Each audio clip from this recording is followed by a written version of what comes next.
बात हम कर रहे हैं चैम्पियंस ट्रॉफ़ी के हवाले से और उससे पहले सैफ की सीरीज़ भी है। बहुत ज़्यादा गुफ्तगू पाकिस्तान क्रिकेट टीम की सिलेक्शन के हवाले से, जिस पर पाकिस्तान क्रिकेट टीम के हेड कोच, अबूरी हेड कोच आकिब जावेद साहब ने कल अपने ख्यालात का भी इजहार किया और उन्होंने दिफा किया जो भी सिलेक्शन उन्होंने की है, भले वो फ़हीम अशरफ हों, खुशदिल शाह हों या उस्मान ख़ान हों। ये वो खिलाड़ी हैं जिनके नामों पर ख़ासी बहस हो रही है और ये जब तक कि चैम्पियंस ट्रॉफ़ी का नतीजा आ नहीं जाता उस वक्त तक ये गुफ्तगू जारी रहेगी। अगर पाकिस्तान खुदा न खास्ता बेहतर खेल का मुज़ाहरा नहीं करता तो फिर गुफ्तगू में और तनकीद में शिद्दत आएगी, और अगर पाकिस्तान अल्लाह करे कि अच्छा खेले तो फिर यकीनी तौर पर ये तनकीद तारीफ़ में भी बदल सकती है। अब देखना ये है कि ये पाकिस्तान के खिलाड़ी जब मैदान में जाते हैं तो वहाँ पर किस खेल का मुज़ाहरा करते हैं। फिर साथ ही साथ पाकिस्तान क्रिकेट बोर्ड ने कदावी स्टेडियम के इफ्तिताह की तकरीब का भी और उस सिलसिले में जो कुछ होना है उस तकरीब में, इफ्तिताही तकरीब में, उसके भी शेड्यूल का भी ऐलान कर दिया है। प्रैक्टिस सेशन पाकिस्तान ने आज भी करना है। तो ये तमाम चीज़ें जिस पर गुफ्तगू करेंगे हाफिज़ मोहम्मद इमरान और मीरब ज़ीशान। और जैसे हाफिज़ साहब ने जिक्र किया इस वक्त आकिब जावेद साहब की डिस्कशन का, तो कामरान अकमल साहब के हवाले से भी कुछ काफ़ी इंपॉर्टेंट चीज़ें सामने आई हैं। इन तमाम मौज़ूआत पर डिस्कशन का बाकायदा आगाज़ करते हैं। हमारे साथ मौजूद हैं जनाब पाकिस्तान क्रिकेट का एक बड़ा उम्दा नाम, अक्सर हमारे साथ मौजूद होते हैं, ऑलराउंडर भी हैं, क्रिकेटर भी हैं और साथ कोचिंग भी करते हैं। स्टैलियंस के अंदर आजकल बड़ी इनकी तारीफ़ें हो रही हैं और अरूज पर हैं। अस्सलाम वालेकुम जी, उबैर आसिफ साहब, कैसे हैं आप? वालेकुम सलाम, अल्हम्दुलिल्लाह, आप ठीक हैं?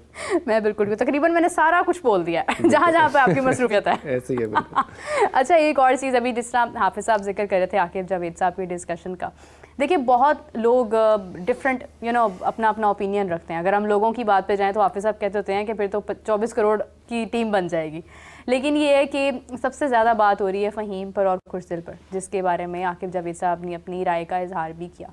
लोगों के लिए क्या कहना चाहेंगे कि वो अपने ख्यालात को किस तरह से थोड़ा होल्ड ऑन रखें ट्रॉफ़ी तक? देखें, इतना बड़ा इवेंट है तो आपको जितना आप टीम को सपोर्ट करेंगे उतना पॉजिटिव इमेज जाएगा। लड़कों के पीछे बैकिंग जितनी होगी तो वो अच्छा परफॉर्म करने की और ज़्यादा कोशिश करेंगे कि हाँ, हम अपनी जगह जो है हमने जस्टिफाई करनी है। तो आई थिंक ये दोनों एक परफॉर्मर भी हैं, डोमेस्टिक में भी परफॉर्म करते आ रहे हैं, तो अगर उनको चांस मिल रहा है तो अच्छी बात है। अगर वो पाकिस्तान के लिए अच्छा करते हैं तो हमारे लिए फ़ायदा होगा।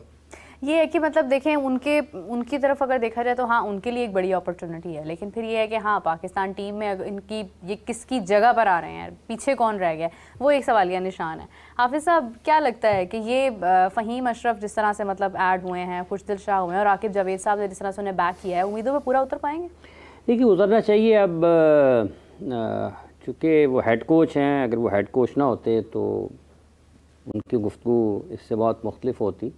हाँ। और वो मुख्तलिफ अंदाज में अपने ख़यालात का इजहार करते। लेकिन जब आप एक ऐसी जगह पर होते हैं जहाँ पर आप रिसीविंग एंड पर हैं, हाँ। जब आप टेबल की दूसरी मेज़ की दूसरी तरफ हैं तो आप चीज़ों को मुख्तलिफ अंदाज में देखते हैं। जब आप खुले मैदान में हैं तो आप चीज़ों को मुख्तलिफ अंदाज में देखते हैं। पाकिस्तान में शायद ही किसी ने कहा हो कि फ़हीम अशरफ की, खुशदिल शाह की, या हो सकता है चंद लोगों ने कहा हो कि उस्मान ख़ान आए हैं तो बिल्कुल ठीक आए हैं और मेरिट पर आए हैं, और जो कह रहे हैं कि ठीक आए उनमें से एक आकिब साहब हैं। और अब देखना यह है कि जो चंद लोग उसकी हिमायत में हैं उनकी इस ख्याल को दुरुस्त साबित करना तो उन्होंने है जिन्होंने खेलना है। और अगर वो अच्छा खेलेंगे तो यकीनी तौर पर जिनके ख्याल में ये सिलेक्शन अच्छी नहीं है वो उनको तसल्ली होगी कि वाक़तन कोई ना कोई ऐसी सोच थी जिसके तहत पाकिस्तान क्रिकेट बोर्ड की सिलेक्शन कमेटी ने उन्हें शामिल किया है स्क्वाड में चैम्पियंस ट्रॉफ़ी के, जबकि वो कहीं भी ज़ेर बहस नहीं थे। और ये अगर आप क्रिकेट के हलकों में बातचीत सुनते हैं तो वो लोग सवाल उठाते हैं कि आमिर जमाल को आपने बुलाया था, मतलब वो इस हद तक ये कोई ऐसे लोग नहीं हैं जो बात कर रहे हैं कि जो बेखबर हों या जिनके खिलाड़ियों के साथ करीबी ताल्लुकात ना हों या बातचीत ना हो, या शूट तक हो गया एक बंदे का। और लोगों को पता है ये शूट होता है तो उसमें चंद लोग ही होते हैं ना, मतलब ये सारे पाकिस्तान के सामने तो नहीं करते हैं। तो अगर उन लोगों के माबैन ये गुफ्तगू हो रही है कि हर एक बंदे को बुलाया गया, उसका फ़ोटो शूट हो गया, फ़ोटो शूट होने का मतलब ये है कि आपका ब्लेज़र भी आ गया, आपका वीज़ा भी लग गया, आपके सारे लॉजिस्टिक की चीज़ें पूरी हो चुकी हैं। इसका मतलब है कि आप टीम में हैं, तो आप अनफिट नहीं हुए, किसी और वजह से बाहर नहीं हुए, तो अचानक जब आप बाहर होने के तो सवालात उठते हैं। लाजिम नहीं है कि आमिर जमाल आएंगे और पाकिस्तान की टीम कोई मैच नहीं हारेगी और ट्रॉफ़ी उठा लेगी, ठीक है। लाजिम नहीं है कि फ़हीम अशरफ ने हर मैच में बुरा ही खेलना है जब खेलना है, लेकिन जब आप इस किस्म की सिलेक्शन करते हैं तो फिर सवालात उठते हैं निज़ाम के ऊपर, और वो सबसे ज़्यादा असरअंदाज होते हैं आपकी उस जनरेशन के ऊपर जिसने आने वाले दिनों में पाकिस्तान का नाम रोशन करना है। जब आप लोगों से ये तकाज़ा करते हैं कि आपने मुहिब वतन रहना है, हुब्बुल वतनी के साथ खेलना है, तो फिर आपको उनमें एहसास महरूमी पैदा नहीं करना, आप की ये बुनियादी जिम्मेदारी है कि आपने सिस्टम को इन प्लेस इन ऑर्डर करना है, ताकि लोगों को जब वो पाकिस्तान की टीम में आएँ तो उनके जहन में ये ना हो कि यार फ़लाँ बंदे ने फ़लाँ वक्त में मेरे साथ ये कर दिया था, फ़लाँ ने मेरे साथ ये कर दिया था, फ़लाँ ने मेरे साथ ये कर दिया था। जब आप सिस्टम मजबूत करते हैं तो शख्सियात उसमें से माइनस हो जाती हैं, नफ़ी हो जाती है उनकी। तो जब शख्सियात की नफ़ी हो जाती है, सिस्टम इन ऑर्डर हो जाता है, तो फिर लोग एतराज़ात नहीं करते हैं, फिर वो ये कहते हैं कि यार ये मेरे लिए बेहतर था। तो जब आप लोगों को बिठाकर, मनपसंद लोगों को इधर उधर से घुमा कर लेकर के आएंगे, तो वो सिर्फ एक क्रिकेटर का रास्ता नहीं रोकते हैं कुछ वक्त के लिए, जिसने खेलना है उसने खेल ही जाना है। वो आप पूरे मुआशरे में एक एहसास मारूमी और एक मनफी सोच को तक़वियत देते हैं, जो खिलाड़ियों में एक ऐसी सोच पैदा करती है जो फिर वो ये जो आज लोग तो बहुत बात करते हैं ना, यह डिसिप्लिन की बड़ी खिलाफ वर्जी करता है। भाईजान, आपको उसकी पूरी की पूरी लाइफ को देखना पड़ता है कि यार अगर ये बैरियर तोड़ता है तो उसकी क्या वजह है। हाँ। उस देखें तो सही, उसकी कोई वजह होगी। वो ऐसे ही नहीं है, किसी का दिल नहीं करता कि अपनी अच्छी भली ज़िंदगी को चलती चलती अचानक से ही कोई एक कवायद व ज़वाबित की जो है वो खिलाफ वर्जी कर दे। अच्छा जी, प्रोड्यूसर साहब ने कहा जी आपको इंगेज करें, आप बताएं फ़हीम अशरफ के बारे में क्या है।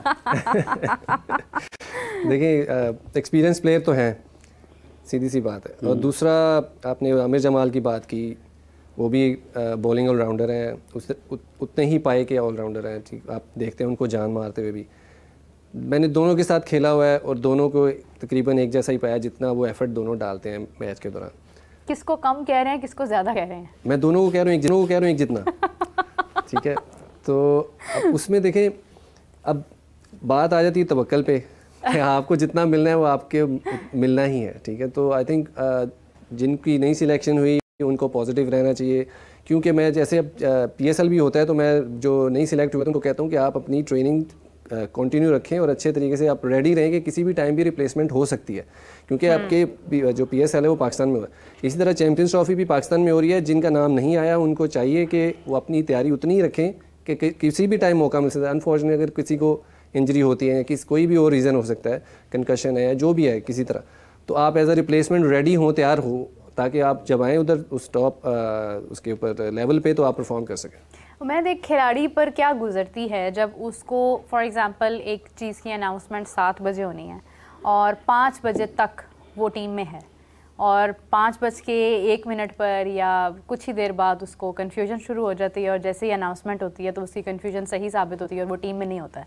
तो एक खिलाड़ी पर उस वक्त क्या गुजरती है? देखिए, मैं खुद भी इन चीज़ों से गुजर चुका हूँ। हाँ। काफ़ी। तो एक्सपीरियंस से यही कहूँगा कि उस वक्त तो डिसअपॉइंटमेंट होती है। उस वक्त एट द मोमेंट उस टाइम पे आपको बहुत डिसअपॉइंटमेंट होती है कि मेरा नाम आ सकता था, नहीं आया।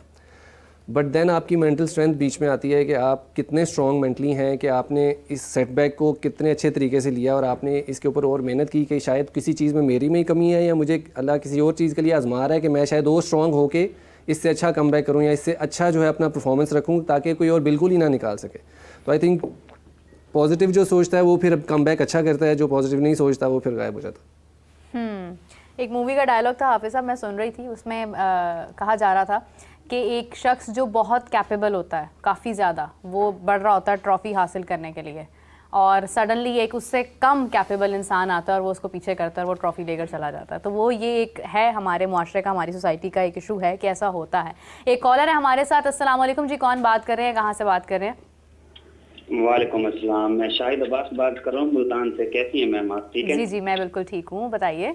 हाफिज साहब अस्सलाम वालेकुम। मैं बाकायदगी से आपका शो देखता हूँ, फर्स्ट टाइम कॉल की आपके शो में। अस्सलाम, बहुत शुक्रिया भाईजान, बताइए क्या कहना चाहते हैं? माशाल्लाह आपका लहजा बहुत प्यारा लगता है मुझे। बहुत शुक्रिया आपका, अल्लाह की देन है जी। सर मेरे 2 सवाल हैं, प्लीज काइंडली सुन लीजिएगा।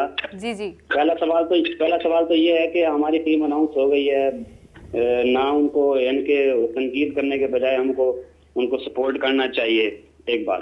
दूसरी बात ये कि ये जो इंडिया वाले हरकतें करते हैं हमारे ग्राउंड के बारे में, हमारी टीम के बारे में और हमारी जर्सी के बारे में, जैसे कि ICC का लोगो वो नहीं लगाने की बात कर रहे थे, तो माशाल्लाह मोहसिन नकवी साहब ने जितने स्टैंड लिए हैं आउटस्टैंडिंग लिए हैं, और ऐसा चेयरमैन कभी हमने देखा नहीं। तो जो फीवन फार्मूला यूज हुआ है वो 2026 में भी होना है, तो क्यों हम भी ऐसे उनको कह सकते हैं कि भाई हमने भी नाम नहीं लिखवाना 2026 के वर्ल्ड कप की जर्सी पे? ठीक है, बहुत शुक्रिया। नाम वाली तो खैर खबर एक कियास सराइयों से गुजरती हुई आई थी और उसमें कोई रियलिटी नहीं थी, वो उन्होंने क्लैरिफाई कर दिया था BCCI ने भी कि ऐसा कुछ नहीं होगा, ये सिर्फ एक उड़ती उड़ती खबर है। हमने ऐसी किसी बात का ऐलान नहीं किया। जो आईसीसी के कवानीन हैं, रूल्स हैं, वही होंगे। और ग्राउंड्स की जहाँ तक बात थी तो वो सिर्फ इंडिया नहीं बल्कि वो तो पाकिस्तान से भी बहुत सारे लोग ये कह रहे थे कि ग्राउंड्स बनने हैं, नहीं बनने हैं, कब बनने हैं। अभी तक आज की तारीख तक जब ऐलान हुआ कि 117 दिन में कज़ाफ़ी स्टेडियम जो है वो मुकम्मल शक्ल इख्तियार कर चुका नए सिरे से, तो उस वक्त में जाकर तो सबको डाउट था कि ये स्टेडियम बन पाएंगे या नहीं बन पाएंगे। और पहला सवाल उन्होंने किया हाफिज़ साहब तनकीद के बारे में, सपोर्ट के बारे में। मैं आपसे पूछे क्या कहते हैं, उनकी क्या राय है? मैं ये आपसे कह रहा था कि देखें इतनी करीब है चैंपियंस ट्रॉफी, जितनी सपोर्ट करेंगे लड़कों को और हौसला मिलेगा कि हाँ यार परफॉर्म करना है, तो वो ऑब्वियसली फिर इन दी एंड पाकिस्तान को ही फ़ायदा होगा, पाकिस्तान टीम को फ़ायदा होगा उसका।